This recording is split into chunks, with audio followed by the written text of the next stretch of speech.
Lumalakas ang organikong pagsasaka sa bansa na ayon sa pag-aaral at karanasan na ay nakakabuti pa para sa kalikasan. Si Ramon Uy Jr. ay isa sa mga malakihang nag-organic farming sa Negros. Sumunod siya sa yapak ng kanyang ama na sa ngayon ay manufacturer naman ng mga kagamitan para mapadali ang pagproseso ng organic waste. Narito ang aming tampok sa maunlad na agrikultura.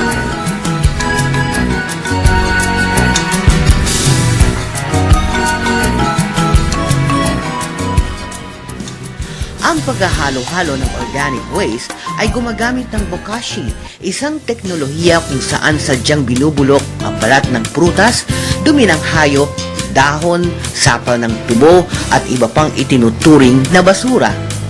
Inihahalo ang lahat ng ito sa vermicompost o dumi ng bulate at ginagawang tsa. Ang buong formula ay ginagamit bilang panlaban sa kulisap o peste sa pananim. Malawak ang puwang na ibinibigay ni Chin Chin para sa vermiculture. African nightcrawler ang uri ng bulating inaalagaan para sa vermiculture. Mahalagang mamantine ang pagbibigay ng sapat na pagkain sa mga alagang bulate at maayos na kapaligiran upang hindi umalis ang mga ito.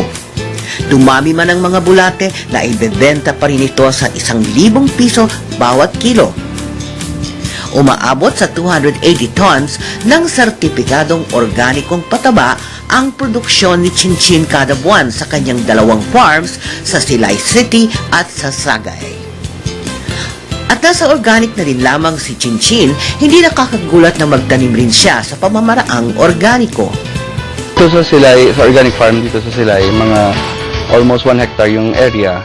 Mga different organic salad greens like mga lettuce, different varieties of lettuce. Tsaka meron kami mga herbs. Isa sa Sagay naman na farm, mga 12 hectare area yon ng mostly organic fruits and vegetables. At saka in between meron kaming organic na free range chicken, yung darag na native chicken. Pangunahing gulay na napoproduce sa organic farm ay ang lechugas. Walang greenhouse sa plantasyon ni Chin Chin. Traditional pa rin ang paghahanda ng lupa dito maliban sa gamit na traktor.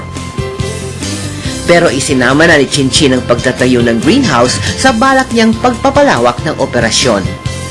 Wala ring plastic mulch na nagpoprotekta sa mga bagong punlang halaman. Sa ngayon, malakas ang produksyon ng lechugas sa organic farm ng mga uy. 3 beses sa 1 linggo kung makapag-ani ng lechugas, depende sa lagay ng panahon. Ang lechugas na inani sa farm ay nakakarating sa Bacolod at Iloilo at sa kusina ng ilang restaurant at kilalang chef. Ayon kay Chin Chin, ang pag-organic farming ay nagbibigay ng kapangyarihan sa magsasaka para matiyak na mataas ang uri ng kanyang produkto. Sa ngayon, si Chin Chin ay nagpapalahi na rin ang sariling buto ng halaman.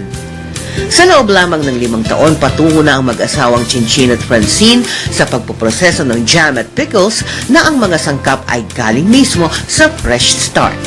We're very lucky dahil we have the support of the 2 provincial governments in the whole of Negros Island.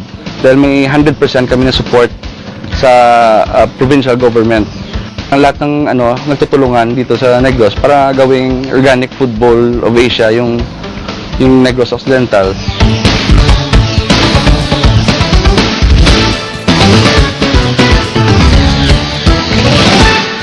Para sa Telebisyon ng Bayan, Vera Mira.